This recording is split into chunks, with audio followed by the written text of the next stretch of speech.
Be me, 27, night shift attendant at Spin City. It is a combination laundromat and retro arcade. Owner thinks it is a hip business model. Mostly, it is just loud machines and neon lights. My job is to unclog token slots and mop floors. Pay is garbage, but I get free quarters, living in a studio apartment the size of a shoebox. Social life is non-existent. Spend my nights listening to the hum of dryers. It is 2 a.m. on a Tuesday. Rain is hitting the front glass hard. Place is empty except for a homeless guy named Old Greg sleeping in the corner.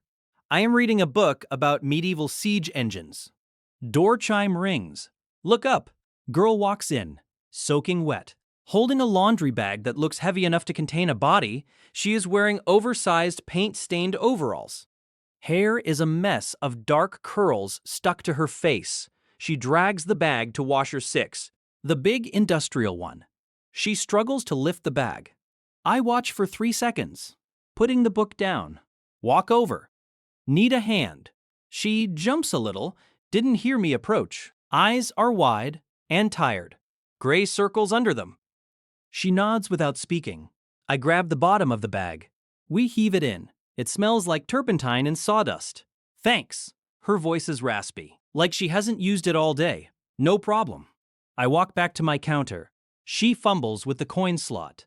It jams. It always jams on washer 6. I sigh. Walk back over. Kick the machine on the bottom left corner. Hard. It whirs to life. Percussive maintenance. She stares at me. Then a small smile. Just a twitch of the corner of her mouth. Thanks again. I nod. Go back to my book. She sits on the yellow plastic chairs, pulls out a sketch pad. Starts scratching away with a charcoal stick. The sound is rhythmic. Scritch. Scritch. Scritch. Washer hums. Rain falls. I read about trebuchets. 2 hours pass. Her buzzer goes off. She packs up her dry clothes, gives a wave as she leaves. See ya. I wave back. Door closes. Silence returns. Notice black charcoal dust on the yellow chair. I wipe it up. Doesn't bother me. Thursday night, 2:15 a.m. Door chime. It is her again. Same overalls. Different paint stains. Blue this time. She nods at me. Walks to washer 6. Kicks it on the bottom left corner. It starts. She looks proud of herself. I chuckle behind my book. She sits in the same spot. Pulls out the sketch pad. I make a fresh pot of coffee, the cheap stuff the owner buys. Tastes like burnt battery acid. Pour myself a cup. Hesitate. Pour a second cup in a styrofoam cup. Walk over. Set it on the table next to her. It is terrible. She looks up. Blink. Takes a sip. Grimaces. Wow. Told you. She takes another sip anyway. Caffeine is caffeine.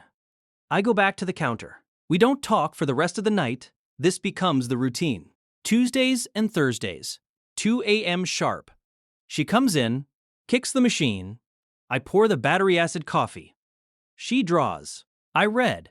Sometimes I play Pac-Man with the volume down. Month 3. She comes in looking worse than usual, limping slightly. Bandage on her hand. She loads the washer. Sits down, doesn't pull out the sketchbook, just puts her head in her hands. Shoulders shaking. I freeze. Not good with emotions. Panic slightly. Look around. Old Greg is snoring. No help there. I walk to the vending machine. Buy a Snickers bar. Walk over to her. Place it on the table. Slide it toward her. She looks up. Eyes red. Face streaked with plaster dust and tears. Rough night. She sniffs. I dropped a sculpture. 3 weeks of work. Shattered. That sucks. Yeah. Silence. She opens the Snickers. Takes a bite. It helps. A little. I sit in the chair opposite her. First time I have done that, usually stay behind the counter. What was it? The sculpture. A hand. Reaching for something it can't touch. Sounds heavy. It was. Literally. Dropped it on my foot. Hence the limp. I wince. Do you need ice? We have a bag of frozen peas in the break fridge. Sal uses them for his back. She laughs. A real laugh. Hoarse and genuine. I'm okay. Thanks. What is your name? Anon. Maya. Nice to meet you, Maya. We sit there while the washer spins. She tells me about art school. about how expensive clay is, about her studio apartment that smells like wet earth. I tell her about the time old Greg fought a reflection in the window. She smiles. It changes her face, makes her look younger, less tired. Her dryer buzzes. She gets up. Thanks for the candy, Anon. Anytime. She leaves. I sit in the chair for 10 minutes after she is gone, just looking at the empty wrapper. Next Tuesday, she brings me a cookie. Homemade oatmeal raisin. Slightly burnt on the bottom. Payment for the therapy. It is not necessary. Eat the cookie, Anon. I eat the cookie. It is actually pretty good. Routine shifts. Now we talk for the first 20 minutes. Then we drift into silence. Comfortable silence. She draws. I read. Sometimes she asks me to pose. Just your hand. Hold this cup. Turn your wrist. I feel self-conscious. My hands are rough. Knuckles scarred from wrenching on machines. Perfect, she says. Sketching furiously, I try not to move. Hand cramps. Don't care. 6 months in, it is summer. The AC breaks. It is 90 degrees inside. Sal is too cheap to call emergency repair. It is a sauna. Maya comes in, wearing shorts and a tank top, covered in stone dust. Looks like a ghost. It is disgusting in here. Tell me about it. I have a fan set up on the counter, just pushing hot air around. She loads the wash, comes to the counter, stands in front of the fan, closes her eyes. Hair blows back, neck is long, collarbone dusted with white powder. I look away. Pretend to sort quarters. You are melting. She says, I am. She reaches into her bag, pulls out 2 popsicles. Orange. Still frozen. How? I ran. She grins. We sit on the floor, backs against the counter, eating melting popsicles, talking about nothing. The heat makes everything slow. She finishes hers, licks the stick. I watch. Can't help it. She catches me. Doesn't look away. Air feels thicker than the humidity accounts for. Machine buzzes. Moment breaks. She stands up. Dusts off her legs. See you Thursday. Yeah, Thursday. I watch her leave. Realize I am waiting for Tuesdays and Thursdays like they are holidays. Fall arrives. Routine is solid as rock. She starts leaving stuff here. Her special sketchbook. A heavy coat. Keep it safe for me. I put it in the locked office. Feel like a guardian of treasures. One night she comes in. Not alone. Guy with her. Tall. Ponytail. Dressed like he costs money. Wearing a scarf indoors. I stiffen. Keep reading my book. But I am not reading words. Just staring at the page. He is loud. Why do you come here, Maya? It is a dump. It has character, she says. Voice tight. It smells like mildew and despair. He laughs. I grip the book. Page wrinkles. He leans on the arcade machine. Street Fighter 2. I just fixed the joystick. Don't lean on that, I say. Low voice. He turns. Excuse me. Machine is fragile. Please don't lean on it. He looks at me. Looks at my uniform. Smirks. Sure thing, buddy. Puts his hands up mockingly. Maya looks at me. Apologetic, embarrassed. She rushes her laundry. Doesn't kick the machine. Uses coins carefully. They leave early. She doesn't wave. I feel like I swallowed a brick. Next Tuesday, she doesn't come. I stare at the door until 4 a.m., drinking the bad coffee. It tastes worse than usual. Thursday. She doesn't come. I fix the coin return on the detergent dispenser. Take it apart. Clean every spring. Put it back together. Take it apart again. Need something to do with my hands. 2 weeks pass. I am miserable. Old Greg asks me what's wrong. Nothing. You look like your dog died. I don't have a dog.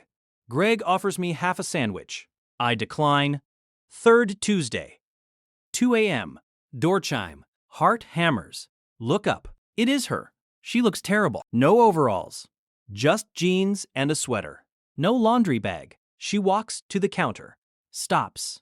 Stands there. Hands in pockets. Where have you been? I ask. Stupid. Not my business. Moving. She says. Oh. Away. No. Just to a new place. Closer to the city. Ponytail guy's place. I think. Don't say it. That's good. Less of a commute. Yeah. Silence stretches. Neon light flickers overhead. Buzz. Buzz. I broke up with him, she says. Blurted out, oh, he insulted my art. And he was rude to my friends. Friends? Who? You. She looks me in the eye. I blink. I am just the laundry guy. No, you are the guy who saves me the Snickers without almonds, because you know I hate them. You are the guy who kicks the machine for me. You are the guy who listens. I look down at my hands. Scarred knuckles. Ink stains. I didn't know I was a friend. You are dense, Annan. She sighs. Walks around the counter. We aren't supposed to have customers back here. Sal would flip. I don't care. She stands next to me. Smells like rain and clay and vanilla. She reaches into her pocket, pulls out a small object, places it on the desk. It is a sculpture. Miniature. Clay. Painted with incredible detail. It is me. Sitting in the chair, reading a book. But the face isn't bored. The face is peaceful. Is this how you see me? Mostly. She bumps my shoulder with hers. Gentle. I thought you stopped coming because of him. I did. But then I realized I missed the battery acid coffee. I smile. It really is bad. The worst. She leans against the desk, looking at the security monitors. So, since I moved, I have a washer and dryer in my unit. Oh, stomach drops, so you don't need to come here anymore. Technically, no. She traces a line on the desk surface. But I have a lot of bulky items. Blankets, rugs, comforters, things that need big machines. She looks at me. Sideways glance. I suspect I will have a lot of laundry. Every Tuesday and Thursday. Indefinitely. I swallow. Lump in throat. Washer 6 will be waiting. Good. She doesn't move away. We stand there, shoulders touching, watching the black and white footage of the empty laundromat. My hand is on the desk. Her hand slides over. Pinky finger hooks mine. Just the tip. Electric shock. Better than any arcade game. I don't move. Terrified to break the spell. Want to see a trick? I ask, voice cracking slightly. Sure. I reach under the counter. Hit the master switch for the neon sign. Outside, the big Spin City sign flashes. I time it. Flick. Flick. On. It makes the S burn out temporarily. So it says Pin City. She laughs. Leans her head on my shoulder. Fits perfectly. You are an idiot. I know, but I am your idiot. I don't say that part out loud. Yet. Want to order pizza. At 3 a.m. I know a place.